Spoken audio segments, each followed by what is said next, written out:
Olá, Vitória. Hoje no Balaio de Protocol a gente vai mergulhar num tema que parece um pouco complicado, mas é essencial para quem quer entender como os programas de computador funcionam. A modularização. Você já ouviu falar disso? Professor Paulo, confesso que o nome assusta um pouco. Parece coisa de engenheiro da NASA. Mas me explica. A gente usa isso no dia a dia sem saber, tipo nos apps do celular. Excelente pergunta, Vitória. E a resposta é sim. A modularização está em todo lugar no mundo digital. Pensa num aplicativo como o Instagram. Ele não é feito de um único bloco gigante de código certo. Verdade. Tem a parte de postar fotos, de mandar mensagens, de gestores. Exato. Cada uma dessas funções é um módulo. É como se o programador dividisse o problema grande, criar o Instagram, em vários problemas menores e mais fáceis de resolver. E essa técnica tem vantagens incríveis que a gente vai descobrir junto. A primeira delas, como você já percebeu, é a organização. Imagina um programa gigantesco, com milhares de linhas de código, tudo junto e misturado. Seria um pesadelo tentar entender e modificar algo, não é? Concordo. Já até desistiria de programar. Pois é, mas com a modularização, o código fica dividido em blocos menores com funções bem definidas. Cada módulo é como um capítulo de um livro com um título e um conteúdo específico. Fica mais fácil de encontrar o que você procura e de entender como cada parte funciona. Entendi. Então a modularização é como organizar a casa, né? Cada cômodo tem sua função e juntos eles formam a casa completa. Perfeito. E essa organização facilita muito a vida dos programadores. Mas não para por aí. A modularização também ajuda na reutilização de código. Pense naqueles bloquinhos de montar tipo Lego. Você pode usar os mesmos bloquinhos para construir diferentes coisas certo. Sim, eu adoro Lego. Pois é. Com a modularização é a mesma coisa. Você pode criar um módulo para uma função específica, como calcular o imposto de um produto, e usar esse mesmo módulo em diferentes partes do seu programa ou até mesmo em outros programas. Isso economiza tempos, evita que você fique reinventando a roda toda vez e também diminui o esforço. Nossa, isso é muito inteligente. Então, em vez de escrever o código para calcular o imposto várias vezes, o programador pode usar o mesmo módulo em diferentes lugares. Exatamente. E essa reutilização também contribui para a qualidade do código. Afinal, se um módulo já foi testado e aprovado em um programa, a chance dele ter erros em outro programa é menor. É como usar uma receita de bolo que você já sabe que funciona. Interessante. Mas pensando naqueles apps que a gente usa, tipo o Spotify, será que cada função, como tocar música, criar playlist, favoritar uma banda, é um módulo? Exatamente. É bem provável que o Spotify seja dividido em vários módulos, cada um é responsável por uma funcionalidade específica. E cada módulo pode ser desenvolvido e testado separadamente, o que facilita muito o trabalho dos programadores. Agora que você falou em testar, lembrei daquela notícia sobre um bug num app de banco que permitiu que algumas pessoas transferissem dinheiro de outras contas. Será que isso poderia ter sido evitado com a modularização? É bem possível. Uma das vantagens da modularização é que ela facilita a identificação e a correção de erros. Se um programa é dividido em módulos, fica mais fácil isolar o problema e corrigir o código do módulo específico sem afetar o restante do programa. Então a modularização também contribui para a segurança dos programas. Com certeza. Imagina a bagunça que seria tentar encontrar um erro num programa gigante sem nenhuma organização. Seria como procurar uma agulha num palheiro. Com modularização, o código fica mais claro e organizado, facilitando a identificação e a correção de erros, o que torna os programas mais seguros e confiáveis. Professor, você mencionou que a gente usa modularização sem saber mais como isso funciona na prática. Como um programador decide o que vai ser o módulo e como eles se conectam? Ótima pergunta, Vitória. Vamos entender isso explorando os tipos de módulos e como eles se comunicam. Imagine um módulo como uma caixa preta. Você não precisa saber exatamente como ele funciona por dentro, apenas o que ele faz. Tipo a Alexa. A gente só pergunta e ela responde sem saber como ela entende o que a gente fala. Exato, e essa é a mágica da modularização. Ela permite que os módulos trabalhem juntos mesmo que os programadores não conheçam os detalhes internos de cada um. É como uma orquestra. Cada músico toca seu instrumento, mas juntos eles criam uma música harmoniosa. Interessante. Mas como essa caixa preta funciona? Que tipo de mágica acontece dentro dela? Dentro de cada módulo, a mágica acontece através de dois elementos principais, as funções e os procedimentos. Pense nas funções como máquinas que recebem ingredientes que são os dados e produzem um bolo que é o resultado. Já os procedimentos são como ações tipo ligar o forno ou bater a massa, que realizam uma tarefa específica, mas não necessariamente geram um resultado direto. Então, para fazer um bolo, eu preciso de funções para misturar os ingredientes e um procedimento para ligar o forno. Exatamente. E essa combinação de funções e procedimentos permite que os programadores criem módulos complexos que realizam tarefas específicas dentro do programa. Professor, me explica melhor como funcionam as funções. Que tipo de dados elas recebem e que tipo de resultados elas produzem? Claro. Uma função pode receber diversos tipos de dados, como a entrada, por exemplo, números, textos, datas, e até mesmo outros módulos. A partir desses dados, a função realiza um processamento, como cálculos, comparações ou ordenação de informações, e gera um resultado específico. Acho que entendi. Então, por exemplo, uma função para calcular o desconto de um produto receberia o valor original do produto e a porcentagem de desconto como dados de entrada e produziria o valor final com desconto como resultado. Perfeito, Vitória. Você entendeu direitinho. E esse resultado pode ser usado por outros módulos do programa ou até mesmo exibido para o usuário. E os procedimentos, como eles se encaixam nessa história? Os procedimentos são como as ações que o programa executa. Eles podem receber dados de entrada, mas não necessariamente produzem um resultado direto. Por exemplo, um procedimento para exibir uma mensagem na tela, receberia a mensagem como dado de entrada e a mostraria para o usuário. Então, um procedimento não precisa devolver nada, ele apenas faz algo. Exatamente. Pense um procedimento como a ação de salvar um arquivo.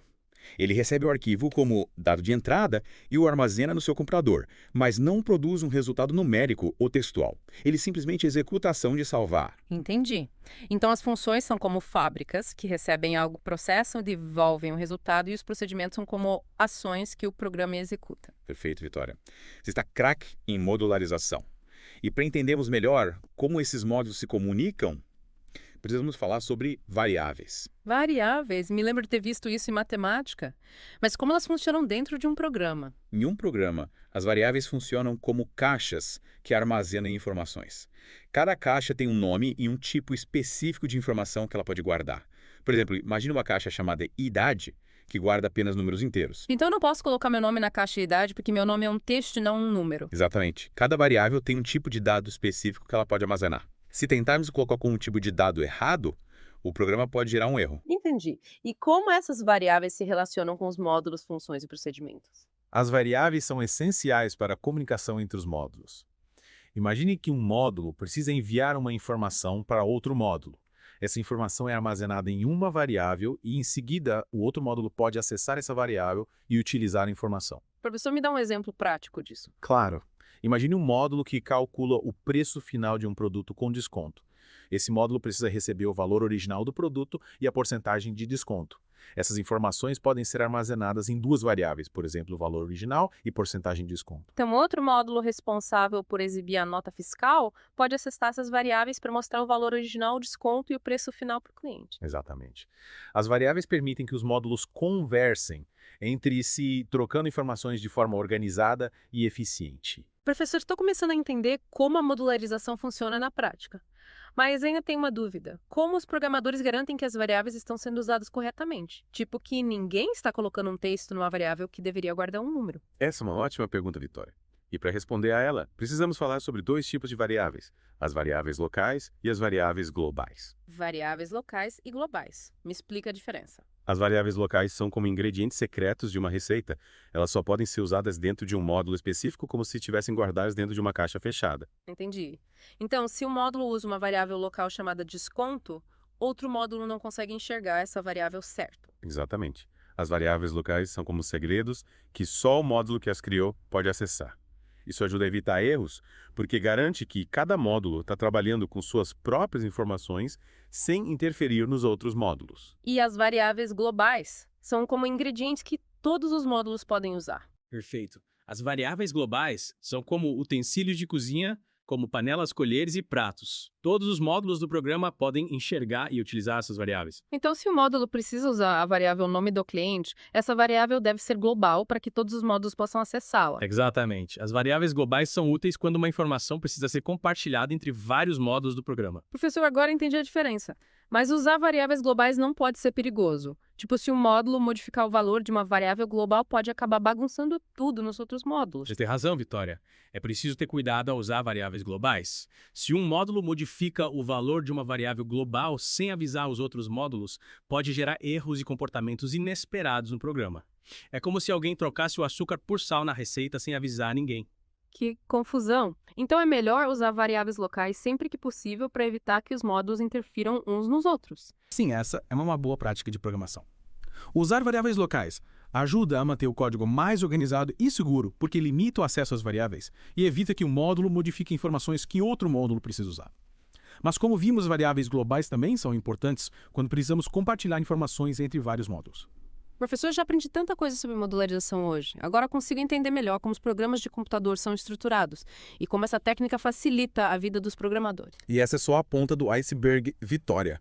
A modularização é fundamental em diversas áreas da tecnologia, como desenvolvimento de jogos de inteligência artificial e até mesmo na criação de foguetes. Foguete. Sério, me explica isso. Imagine um foguete com um grande programa de computador. Ele precisa realizar diversas tarefas complexas, como controlar a propulsão, a navegação, a comunicação e o pouso. Nossa, quanta coisa! E para lidar com essa complexidade, os engenheiros dividem o foguete em módulos, cada um responsável por uma função específica. Por exemplo, um módulo para controlar os motores, outro para gerenciar a trajetória e outro para cuidar da comunicação com a base terrestre. Então a modularização também ajuda a tornar os foguetes mais seguros e eficientes. Com certeza. A modularização permite que os engenheiros testem e aperfeiçoem cada módulo separadamente, o que aumenta a confiabilidade e a segurança do foguete como um todo. E se precisar substituir ou atualizar algum componente, basta trocar o módulo correspondente sem precisar desmontar o foguete inteiro. Nossa, isso é incrível. Nunca imaginei que a modularização fosse tão importante até para a exploração espacial. E essa é a beleza da modularização, Vitória. Ela é uma técnica poderosa que pode ser aplicada em diversas áreas, desde a criação de simples aplicativos até a construção de foguetes que exploram o espaço sideral. Professor, estou cada vez mais fascinada por esse mundo da programação e ansiosa para aprender mais sobre como a modularização é aplicada em outras áreas. E teremos muitas oportunidades para isso, Vitória. No próximo episódio do Balaio de Protocolo, vamos explorar exemplos práticos de como a modularização é utilizada na criação de jogos de inteligência artificial e muito mais. Prepare-se para mergulhar ainda mais fundo nesse universo fascinante. Professor, no último episódio a gente viu como a modularização organiza o código, facilita a reutilização e até ajuda na segurança. Mas como ela funciona na prática? Como um programador define esses módulos? Essa é uma ótima pergunta, Vitória. Definir módulos é como planejar a construção de uma casa. Você precisa pensar nos cômodos, nas suas funções e como eles se conectam. Em programação, a gente usa funções e procedimentos para criar esses módulos. Lembra da analogia da caixa preta? Sim, a caixa preta que a gente usa sem saber como funciona por dentro, tipo a Alexa. Exatamente. As funções e os procedimentos são os ingredientes dentro dessa caixa preta. Pense nas funções como máquinas que recebem algo, processam e devolvem um resultado. Tipo uma máquina de suco. Você coloca a fruta, ela processa e te dá o suco. Perfeito. Digamos que você quer uma função para calcular a área de um quadrado. Você alimenta a função com o tamanho do lado do quadrado e ela te devolve o valor da área. Então, se eu der o lado 5 para essa função, ela me devolve 25, que é a área do quadrado. Exatamente. E o legal é que você pode usar essa mesma função para calcular a área de qualquer quadrado, só precisa mudar o tamanho do lado que você dá como entrada. Parece bem útil.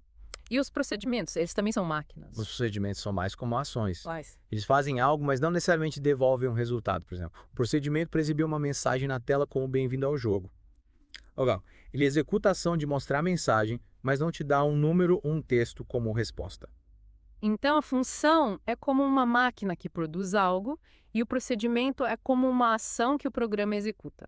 Mas como eles se conectam dentro do módulo? Imagina um módulo como uma receita de bolo. As funções seriam as etapas que transformam os ingredientes e os procedimentos seriam as ações tipo ligar o forno ou untar a forma. Juntos eles formam a receita completa. Entendi. Mas e as variáveis onde elas entram nessa receita? As variáveis são como os ingredientes da receita. Elas guardam as informações que as funções e os procedimentos precisam para funcionar. Por exemplo, uma variável pode guardar o tamanho do lado do quadrado para a função calcular a área. E cada variável tem um tipo específico de informação que pode guardar, como a gente viu no episódio anterior, né? Exatamente. Número texto data. Cada variável tem seu tipo como se fosse um rótulo na caixa do ingrediente. Professor, falando de organização, como os programadores garantem que o código dentro dos módulos seja fácil de entender. É como organizar uma oficina Vitória. Imagina uma oficina bagunçada com ferramentas espalhadas por todo lado. Seria difícil encontrar o que você precisa, né? Com certeza. Perderia muito tempo procurando. O mesmo acontece com o código. Para facilitar a leitura e o entendimento, os programadores usam nomes claros para as funções e procedimentos como calcularia ou exibir mensagem. Também usam comentários para explicar o que cada parte do código faz, como se fossem etiquetas nas ferramentas da oficina. Então os comentários são como um guia para quem está lendo o código. Exatamente. Eles ajudam a entender a lógica do programa e facilitam a manutenção caso precise fazer alguma alteração no futuro. É como ter um manual de instruções para a oficina. Interessante.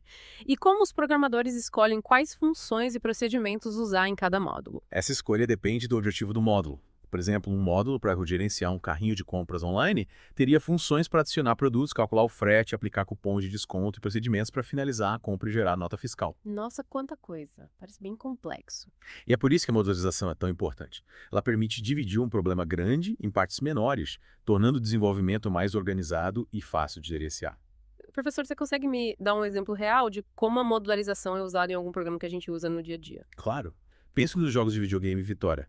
Eles são repletos de módulos. Cada elemento do jogo, como o movimento do personagem, a interação com o cenário, os efeitos sonoros e visuais, são controlados por módulos específicos. Então, quando eu aperto o botão para o personagem pular um módulo, é responsável por fazer a animação do pulo e outro módulo calcula a altura do pulo. Exatamente. E cada módulo pode ser desenvolvido e testado separadamente, o que facilita muito o trabalho da equipe de desenvolvimento. Imagine a dificuldade de criar um jogo complexo, como Fortnite, sem a modularização. Seria um caos total. Verdade. Acho que até desistiriam de criar o jogo. Pois é, a modularização permite que os desenvolvedores trabalhem em diferentes partes do jogo simultaneamente sem que um módulo interfira no outro. Isso torna o processo de desenvolvimento muito mais eficiente e organizado. Professor, agora estou vendo a modularização em tudo. Mas me diz, essa técnica só serve para programas complexos, tipo jogos e foguetes? Ou ela também é útil para programas mais simples? A modularização é útil para qualquer tipo de programa Vitória. Mesmo um programa simples para calcular a média de 2 notas pode se beneficiar da modularização. Como um programa tão simples precisa de modularização? Imagine que, além de calcular a média, esse programa também precisa verificar se o aluno foi aprovado ou reprovado. Em vez de escrever todo o código em um único bloco, podemos dividir o programa em 2 módulos. Um para calcular a média e outro para verificar a aprovação. Então, o primeiro módulo receberia as 2 notas como entrada, calcularia a média e devolveria esse valor. E o segundo módulo receberia a média como entrada e verificaria se ela é maior ou menor que a nota de aprovação, exibindo a mensagem aprovado ou reprovado. Exatamente. E essa divisão em módulos torna o código mais organizado, fácil de entender e de modificar. Se precisarmos mudar a forma de calcular a média ou o critério de aprovação, basta alterar o módulo correspondente sem afetar o restante do programa. Professor, estou impressionada com a versatilidade da modularização. Ela realmente pode ser aplicada em qualquer tipo de programa, desde os mais simples até os mais complexos. Mas me diz, essa técnica é usada apenas em programação? Ou ela pode ser aplicada em outras áreas? Ótima pergunta, Vitória. A modularização é um conceito poderoso que vai além da programação. Ela pode ser aplicada em diversas áreas do conhecimento, como engenharia, design, arquitetura e até mesmo na música. Música? Como assim? Me explica. Pense numa orquestra Vitória. Ela é composta por diferentes instrumentos, cada um com sua função específica. Os instrumentos de corda, como violinos e violoncelos, produzem melodias suaves e harmônicas. Os instrumentos de sopro, como flautas e trompetes, adicionam brilho e potência à música. E os instrumentos de percussão, como bateria e tambores, marcam o ritmo e intensidade. Então, cada grupo de instrumentos é como um módulo da orquestra? Exatamente. Cada grupo de instrumentos funciona como um módulo com sua própria interface, ou seja, a forma como ele se comunica com os outros módulos. Os músicos seguem a partitura que define a ordem que os módulos tocam e como eles interagem entre si. E o maestro seria como programador da orquestra coordenando a execução dos módulos. Perfeito. O maestro é como programador que define a estrutura da música e garante que todos os módulos conversem entre si de forma harmoniosa, criando uma melodia única e envolvente. Professor, essa analogia da orquestra é incrível. Agora consigo entender como a modularização pode ser aplicada em diferentes áreas, indo muito além da programação. É como se fosse um conceito universal para organizar e estruturar sistemas complexos. E você está absolutamente certa, Vitória. A modularização é uma ferramenta poderosa para lidar com a complexidade independentemente da área do conhecimento. Ela nos permite dividir problemas grandes em partes menores, tornando-os mais fáceis de entender, de gerenciar e de solucionar. Professor, estou cada vez mais empolgada com essa jornada no mundo da programação. E curiosa para saber como a modularização é aplicada na criação de robôs. Já imaginou? Robôs. Excelente ideia, Vitória. A modularização é fundamental na robótica. Imagine um robô como um conjunto de módulos, cada um responsável por uma função específica. Um módulo para controlar os movimentos, outro para processar imagens, outro para reconhecer a fala e assim por diante. Então, a modularização permite que os engenheiros criem robôs mais complexos e inteligentes, combinando diferentes módulos como se fossem peças de Lego. Exatamente. E essa flexibilidade é essencial para a robótica, que está em constante evolução, com novos sensores atuadores e algoritmos sendo desenvolvidos a todo momento. A modularização permite que os engenheiros integrem essas novas tecnologias aos robôs de forma mais fácil e eficiente. Professor, me dá um exemplo real de como a modularização é usada em robôs. Claro. Pense nos robôs aspiradores de pó, que são cada vez mais comuns nas casas. Eles usam diversos módulos para navegar pelo ambiente, detectar obstáculos, mapear o espaço e aspirar a sujeira. Então, um módulo seria responsável por enxergar o ambiente e outro por decidir para onde o robô deve ir e outro por controlar o motor de aspiração. Exatamente. E esses módulos trabalham em conjunto, trocando informações através de variáveis e executando ações de forma sincronizada. Professor, estou cada vez mais fascinada por esse mundo da modularização. É incrível como essa técnica está presente em tantas áreas da nossa vida, desde os programas que usamos no celular até os robôs que limpam nossas casas. E essa é a beleza da tecnologia Vitória. Ela está em constante evolução, nos surpreendendo a cada dia com novas aplicações e possibilidades. E a modularização é uma das ferramentas que impulsionam essa evolução, permitindo que os engenheiros e programadores criem sistemas cada vez mais complexos, inteligentes e eficientes. Professor, estou ansiosa para aprender mais sobre como a modularização é aplicada em outras áreas, como inteligência artificial e desenvolvimento de jogos. E teremos muitas oportunidades para isso, Vitória. No próximo episódio do Balaio de Protocol, vamos explorar exemplos práticos de como a modularização é utilizada na criação de jogos de inteligência artificial e muito mais. Prepare-se para mergulhar ainda mais fundo nesse universo fascinante. Vitória, no último episódio, a gente viu como as funções e os procedimentos se encaixam nos módulos. Você lembra daquela analogia da receita de bolo? Sim. As funções são as etapas da receita que transformam os ingredientes. E os procedimentos são como as ações, tipo ligar o forno. Isso. E as variáveis são como os ingredientes, cada um com seu tipo específico. A gente vai agora dar um passo além e vai entender como a modularização funciona na criação de um jogo simples. Um jogo? Que legal! Eu sempre quis saber como os jogos são feitos. Imagina um jogo simples, tipo um jogo da cobrinha. A cobrinha se move pela tela com umas frutinhas e cresce. Parece simples, né? Mas por trás dessa simplicidade, existe toda uma estrutura modular. E como a modularização entra nesse jogo? Pense em cada elemento do jogo como um módulo. O movimento da cobrinha, a geração das frutinhas, a detecção de colisões, a pontuação.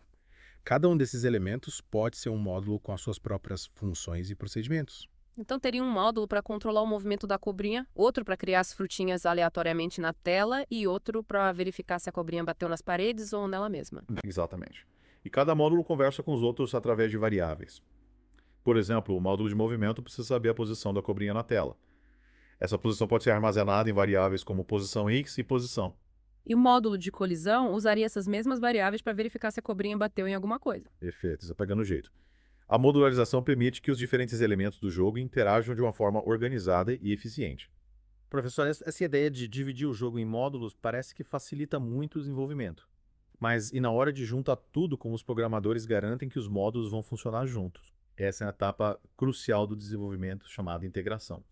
Os programadores eles testam cada módulo individualmente e depois eles integram esses módulos no programa principal, verificando se eles estão conversando corretamente através das variáveis. E se um módulo não funcionar como esperado? Aí entra a fase de depuração, que é onde os programadores procuram por erros no código e corrigem os problemas. A modularização facilita muito essa etapa porque os programadores podem isolar o problema no módulo específico sem precisar analisar todo o código do jogo. Professor, estou entendendo cada vez mais como a modularização é importante para criar jogos mesmo os mais simples. Mas e para jogos mais complexos, tipo aqueles com gráficos em 3D e mundos abertos, como ela funciona? Para jogos complexos, a modularização se torna ainda mais crucial. Imagina um jogo tipo Grand Theft Auto com uma cidade inteira para explorar carros, para dirigir missões para completar. Sem modularização, o código desse jogo seria um verdadeiro monstro impossível de gerenciar. Nossa, imagina a quantidade de código que um jogo desses deve ter. A modularização permite que as equipes de desenvolvimento trabalhem em diferentes partes do jogo ao mesmo tempo, como se estivessem construindo um quebra-cabeça gigante.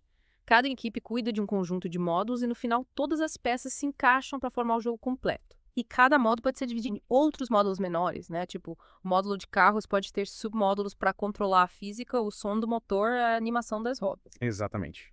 É como organizar uma gaveta. Você pode ter caixas dentro de caixas para separar melhor os objetos. A modularização permite criar essa hierarquia de módulos do mais geral para o mais específico. Professor, estou impressionada com a versatilidade da modularização. Mas me diz uma coisa, ela só é útil para criar jogos? De jeito nenhum, Vitória. A modularização é uma técnica fundamental em diversas áreas da tecnologia. Inteligência artificial, desenvolvimento web, aplicativos mobile e muito mais. E como ela se aplica nessas áreas? Imagina um aplicativo de streaming de música tipo Spotify. A modularização permite separar as funcionalidades em módulos. Tipo reprodução de música, pesquisa de artistas, criação de playlists, recomendações personalizadas. Cada módulo pode ser desenvolvido e atualizado sem afetar os outros. Então, se o Spotify quiser adicionar uma nova funcionalidade, tipo letras de músicas sincronizadas, eles só precisam criar um novo módulo para isso. Exatamente. A modularização torna o desenvolvimento mais flexível e escalável e permite que os aplicativos evoluam com o tempo, adicionando novas funcionalidades sem comprometer a estrutura existente. Professor, estou cada vez mais fascinada por esse mundo da programação. E tu percebendo que a modularização é como uma super ferramenta que ajuda a organizar e simplificar sistemas complexos. E você está absolutamente certa, Vitória. A modularização é um conceito poderoso que vai além da programação, influenciando a forma como a gente pensa e resolve problemas em diversas áreas. Professor, obrigada por compartilhar seus conhecimentos sobre a modularização. Aprendi muito hoje e estou animada para continuar explorando esse tema. E eu fico feliz em ver o seu entusiasmo, Vitória. Aprender sobre modularização é um passo muito importante para quem quer se aventurar no mundo da programação. Continue explorando, continue pesquisando e praticando. Você vai ver como essa técnica pode abrir portas para você criar soluções incríveis e inovadoras. Com certeza, professor. E até a próxima no Balaio de Protocolo.